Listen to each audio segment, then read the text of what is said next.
The Christian is someone that is set apart. God said, you must be holy because I, the Lord your God, am holy. Holy means set apart. And although we are living on the same planet, in the same system as others, we must be different. We are called to be different. We have a model, we are part of a family that is a follower of the way, a follower of Jesus who said, I am the way, the truth, and the life. And the Bible is our constitution, in a way, apart from the constitution of the country we belong to. And so we have to be different. We cannot be the same. And the more our countries, our system, where we live, differ from the Bible, the more different we become. And it's important for us to look at events and decide, where do we put the line? Where do we draw the line? Where do you participate? Where do you say no? And one of those things I want to look at today is pride. The Pride March was initially created to support same-sex relationships. It was created in 1970 in New York. It just started as a parade, a march through the street. And then in 1999, it was declared the activity of a month, the month of Pride, declared by Bill Clinton and confirmed later by President Obama and now by President Biden. And this has spilled from the US to the UK, to France, to Germany, to other countries in the world, mostly in the West, on the European and American continent. And it even touched Israel, strangely, because it's contrary to the Torah. But it's interesting to see that this has now become a forum to discuss the welfare of these people, to understand why they are in such relationships, and to protect them from violence.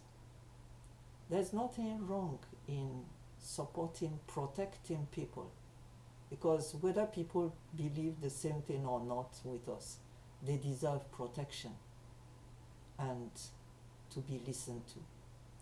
But there is something else in it. So now the month of June is the Pride Month. And you would wonder to why it has been called that. It could have been called protection or any other word. Why pride?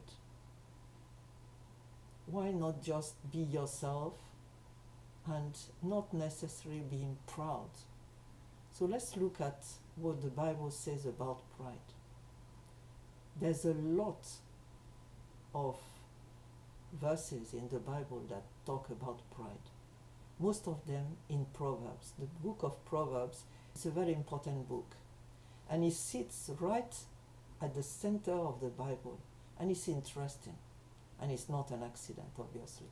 The Bible has in its center the Psalms and the Proverbs. The book of Psalms and the book of Proverbs. The book of Psalms is like conversation between people and God, what you call prayer. The book of Proverbs is a book of wisdom.